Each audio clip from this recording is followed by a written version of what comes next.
From Scripps Sports, this is Grizzly Insider, sponsored by Albertson Safeway.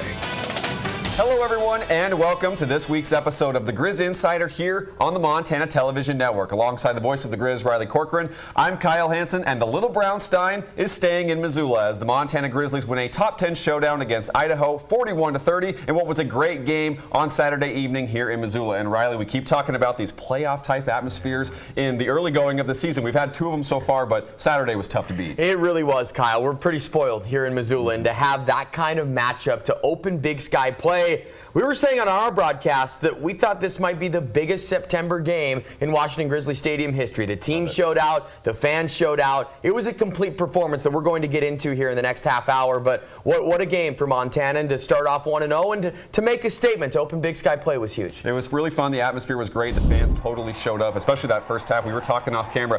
Felt like the North Dakota State game a little bit with the energy that was happening at Washington Grizzly Stadium. That first half for Montana was, I thought, as good as it gets, really, where you look at some of the big plays Montana was getting, maybe didn't quite get the touchdowns. A couple of big plays in that first half. You know, they had the field goal on that opening drive as they were kind of moving a little bit, but they cashed it in, and defensively they looked really sharp. So really kind of from start to finish in that first half, they looked like the real deal. Absolutely, and it was so important, Kyle, in this game in particular, to get off to a good start, because Idaho has that distinct style. If they get the lead, they trailed for a total of 9 minutes in their last 3 games, so they were not used to playing from behind. Their largest deficit they had of the season was 10 points going into that game, and the Grizz really put pressure on them. Scoring first was really essential, and then that touchdown to go up 10-0, you could see Idaho got out of their game plan a little bit. They weren't that comfortable going quick until the game went off the rails in the fourth quarter, it seemed like. But yes, it was such a strong first half, and for Montana, that had been an Achilles heel for them a little bit. They had fallen behind in the first half 12 times their previous 17 games. So for them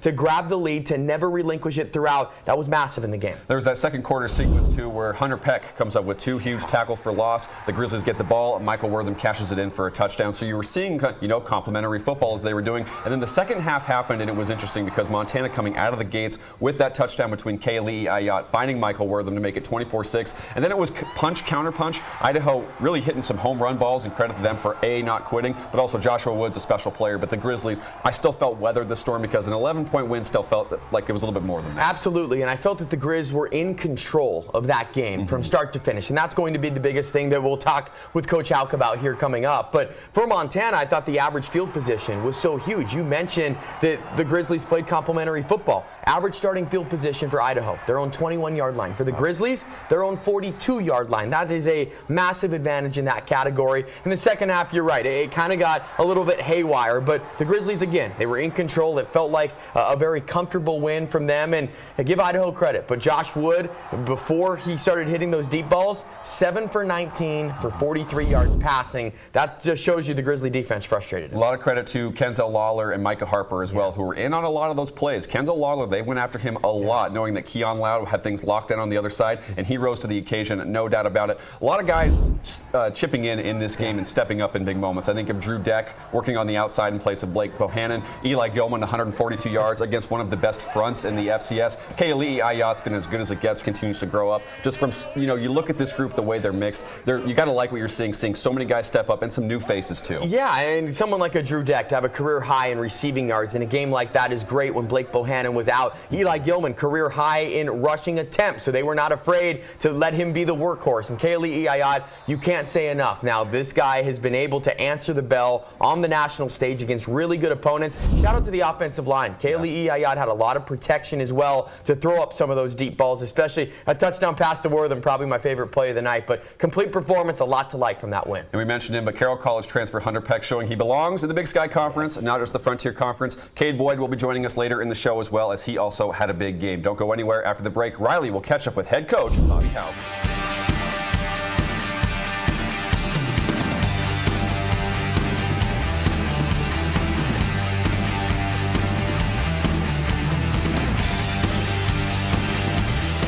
There's more Griz coverage online anytime at montanasports.com.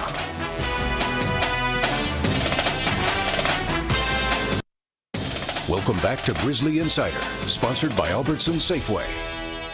Welcome back into the Griz Insider. What a win for the Montana Grizzlies to open up Big Sky Conference play, beating Idaho 41-30. Here to talk about it, head football coach Bobby Hauck. And coach, before we even get into the breakdown, I'm admiring your tie. It's pretty impressive today with the colors and not only what you've got on it, too. Yeah, you got the fly fishing tie.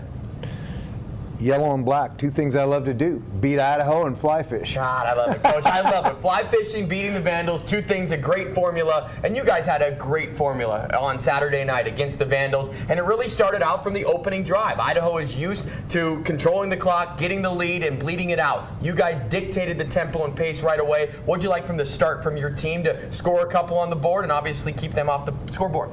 Well, the getting the two quick 3-and-outs on defense and then going down and getting points on offense was really good. So playing from in front is irrelevant in some games and more relevant with teams that want to play like Idaho. So it was great to be able to play from in front of them through the night and really put them in a bind. Grizzly scored 4 minutes into that game. They never relinquished that lead for the final 56 minutes of the game. Up by as many as a couple scores, made it a 41-30 game at the end, Coach. Let's just start with your offense and being able, like you said, to put points on the board right away. Kaylee Iyayat continuing to improve each and every week. Eli Gilman, a new career high in rushing attempts. He was a workhorse all night long. And then your receiving core, from Michael Wortham to Drew Deck having a career game. Jordan Deaver involved. There's just a lot to like from your offense. What stood out to you?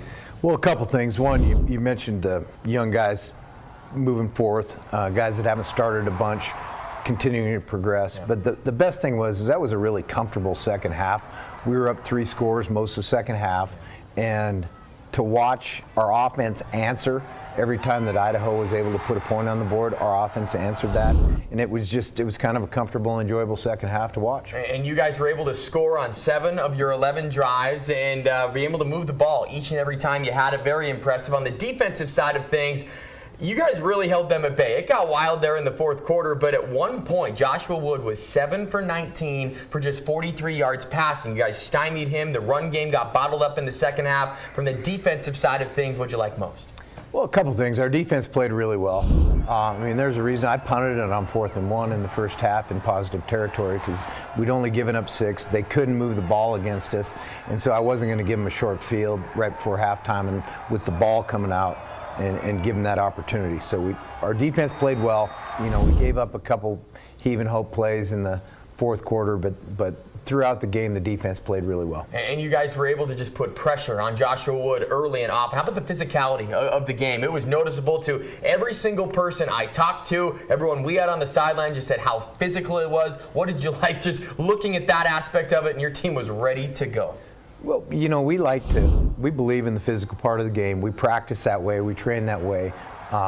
Philosophically, we want to be a physical football team. And in that game last night, offense, defense, special teams, we out-physicaled them pretty well, and I was proud of our guys for being able to do that. Well, I did save the special teams question towards the end because that made the complimentary football so succinct. The average starting field position for Idaho, about their own 20. The Grizzlies close to midfield. Domination in that aspect of it. But, Coach, when all 3 phases are working together, that just has to bring a smile to your face. Well, it does. Yeah, it does, Riley, and thanks for noticing, right? Sometimes it's a unheralded part of the game, but those guys that played in our kicking game last night, not just the specialists, but the guys playing, they controlled the field position game, and it was just a flat awesome performance by them. How's it feel to get back into Big Sky Conference play now? 1-0. 1-0, good. 1-0. And now going into your second game and going on the road to Idaho State. We mentioned it off the top. We knew this would be the week. First road test with a newer team. And although you're 4-0, Coach, this is going to be a big-time test. What's kind of the early look at Idaho State and bringing your team on the road for the first time? Well, again, going on the road, different environment, indoor game, all those different things. We'll have to get ready for that as best we can. I think our guys will be excited to go play this game. Obviously, these conference games they all count the same, right? And we need to go find a way to win against an Idaho State team that's putting up points and moving the ball all over the field. 2 straight wins for the Bengals. 2 of your favorite things, Coach, night games and playing inside for football. So we'll see if the Grizz can overcome both of those things and improve to 5-0. On the other side of the break, Kyle Hansen will be joined by Kade Boyd here on the Griz Insider.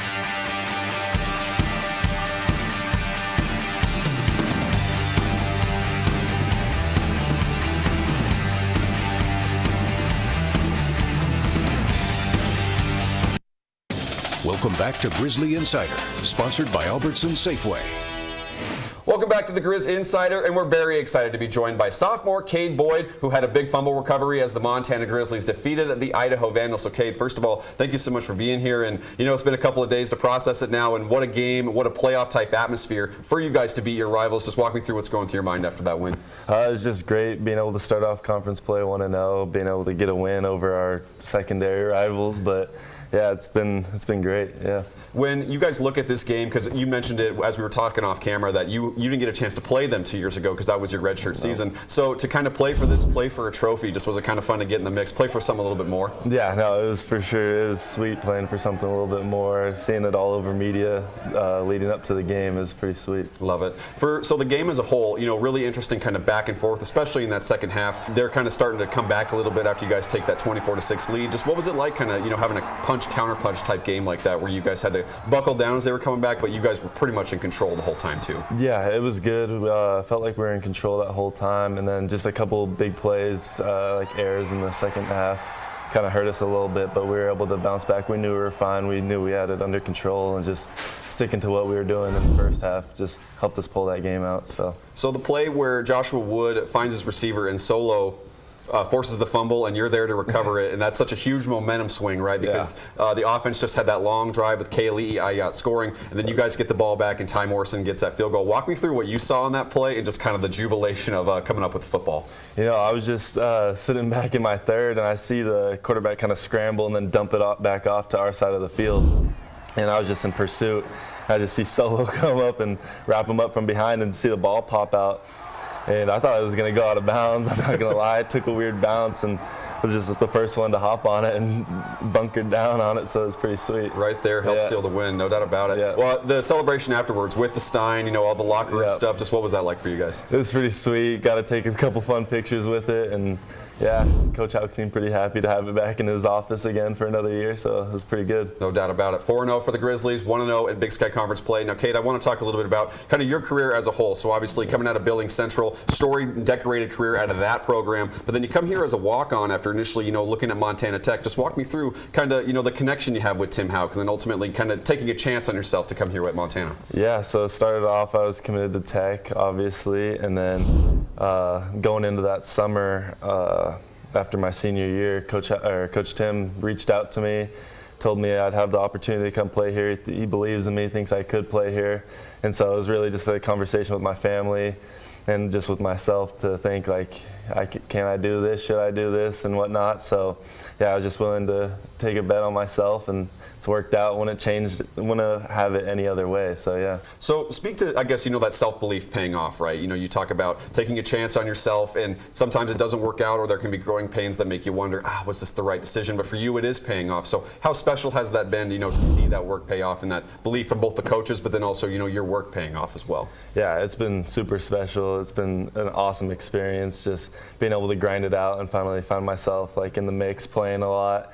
And so, yeah, it's been awesome. It's awesome. Yeah. Your redshirt year, obviously the team goes to the national championship game. Last year, you cracked rotation as a redshirt freshman, get a couple games in there on defensive snaps, and this year, you've kind of been everywhere. You're on the 2 deep at safety, you're playing a lot of special teams. Just what's this year been like, you know, kind of seeing your playing time really ramp up, but then you're also making plays as well? Yeah, no, it's been awesome. Being able to make plays out there in front of our crowd is an amazing experience, and it's one of one. I don't know. That's about the only way I could describe it. Between a big play on special teams or the 2 turnovers you've been a part of, what stood out the most so far in the 4 games? Probably that first interception was really cool in that first game. Right in front of the north end zone. Yeah, right in front of the north end zone, hearing the crowd pop. Just being able to return that ball felt good too. Haven't been able to return a ball since high school, so it was pretty sweet. Looked at that Billings Central running back all over again. I love it. You know, Kade, as you kind of move forward here and you continue to grow as a player, grow with the team, what's some of the, you know, the biggest things at the top of your list right now? Whether that be growth, team goals, like what kind of stands out for you that you want to keep improving on? Team goals for sure. Keep working towards that Big Sky Conference title, and then keep advancing that into the playoffs for sure. And then individual goals, just being able to keep making plays, being around the football, and just being able to help the team out as much as I can in any aspect of the game, whether it's special teams or defense. So. No doubt about it. Been fun to watch. Congratulations on all the success so far, and thanks so much for joining us here. Thank you so much. Absolutely. Coming up, O'Reilly will rejoin me here on the Griz Insider to break down the game upcoming against Idaho State. Welcome back to Grizzly Insider, sponsored by Albertson Safeway. Welcome back into the Griz Insider. Great stuff as always from head coach Bobby Hauck and Kade Boyd. And now we turn the page to the first road test of the season for the Montana Grizzlies as they get set to take on Idaho State, who is also 1-0 in Big Sky play after beating Northern Colorado on the road. And Riley, it's going to be a lot of fun, but the biggest question mark is going to be Jordan Cook for Idaho State. Missed a couple of games with injury. Sounded like he was going to miss a lot of time. Then he appears against Lincoln for a couple of plays, and then he plays pretty much the full game except for the fourth quarter against Northern Colorado. He's a special talent. We saw him a couple years ago, and to me, he's the difference maker if the Bengals want to get the upset against Montana. I totally agree with you, and this is a scary matchup for a lot of different reasons. But Jordan Cook, the individual talent that he has, the Griz saw him a couple of years ago here in Missoula. Didn't play last year with the injury, and you mentioned how he's been banged up, but he's a difference maker. His arm is one of the best in this league, and I think when everyone was talking about returning quarterback talent, everyone kind of overlooked Jordan Cook, and the fact that he is back, he's healthy enough. If he started last week, he'll be in the mix this week. And Idaho State, high-flying offense. Cody Hawkins has done a great job down there. They had a tough schedule. Don't look at 2 and 3 and say these guys are not legit, because they had a really tough schedule getting ready for this. And Montana's going to have their hands full. It's always a tricky place to play inside Holt Arena. First road trip with a newer team as well. Only road game in the first 7. It'll be a tough test for Montana for sure. A lot of returners on both of those lines and defensively as well for the Bengals, as they are looking to kind of, as you mentioned with Cody Hawkins, take that next step, right? Because he's built a culture down there, an identity. He's really embraced Pocatello and that group there, and that's kind of what you need, right? A young guy who's really going to be stoked about that place. They've had some renovations as well within their athletic department, which I think helps a lot. So it's going to be a lot of fun game, or it's going to be a very fun game and a fun test for the Grizzlies. When you look at the Big Sky as a whole, now that we have conference play, it's kind of fun seeing some familiar opponents. But to me, what jumped out off the page, Cal Poly upsetting Sac State. How about that? How about that? As a 19-point underdog, the Mustangs go in and win that interstate matchup. And for Sacramento State, we've said it all along that they were the biggest question mark. They really hadn't proved anything to anyone, even though they were ranked the majority of the season, and then they flop in game number 1 of Big Sky play. And that's going to be the case. I think in conference action, you have to be careful for everybody, especially some teams that maybe perennially have been at the bottom. Look at Idaho State. Look at Northern Colorado. They've been better this year. Look at Cal Poly. Give credit to all 3 of those coaches that have definitely made improvements to where you can't just mark up a win on your schedule when you see those types of teams. Teams on the other side like Eastern Washington and Weber State, tough performances to start, and you kind of wonder, okay, when can they build momentum with the schedule that's left? It's going to be a fun ride, and I am glad Big Sky plays here. We were doing the non-conference comparison for too long, Kyle. It's great to have common opponents and be able to talk about it each week. 100%, and obviously Northern Colorado, it's interesting how they are, they're still pesky, right? We've talked about some of the FBS games that they had, or some of the close contests they've had, almost taking down Idaho State, and then like you mentioned, Montana State really blowing through Eastern Washington as well to start. Yeah, and I really think Northern Colorado, you look at the turnover number, they gave it up a couple times in their own territory that let Idaho State get the lead. Northern Colorado made it a 1-possession game late. For Eastern Washington, they have trailed for 4 of their 5 games, they've never held a lead. So you wonder how much belief is there. Weber State, they haven't looked that good so far. UC Davis, a solid win. I'm looking forward to next week. Some big matchups, good road tests for top 5 teams. Griz, of course, going to Idaho State. And the Cats will go to Northern Arizona. 2 games that obviously the conference will be watching. No doubt about it. A lot of fun in the Big Sky going on right now. We'll go ahead and wrap up the Griz Insider after this. Well, as we wrap things up here on the Griz Insider, we have talked ad nauseum about how well things have been going for fall sports at the University of Montana, Riley. But we have to shout out Grizzly volleyball right now. The streak they are on, the success, and how legit they look with 10 straight wins. It's so much fun to watch, and kudos to Allison Lawrence and her crew. Unbelievable, Kyle, and being able to sit courtside for that conference opener against Sacramento State. I think all of us were thinking, all right, this team is on a roll. Are they for real? They are for real. They have the great mix of everything from the senior leader all the way down to the underclassmen. And to win 10 straight games, the glory days of Griz volleyball were back in the 90s when they won 3 conference titles in a 4-year span. They are duplicating some numbers from that run, longest winning streak in 31 years, and now they come home for 3 consecutive matches, including 2 this weekend. They are fun to watch. So happy for Allison Lawrence and her crew. It's well deserved. It's so much fun to watch. A couple of local kids in the mix. A lot of the young kids stepping up as well. They're a ton of fun to watch. Soccer's a ton of fun to watch. And of course, football is 4-0 as they get ready to take on Idaho State this Saturday with a 6 p.m. kickoff for their first road game down in Pocatello. Riley will have the call on the Grizzly Radio Network, and of course, you can catch it on Scripps Sports, and we'll break it all down next week on the Griz Insider. Have a great weekend.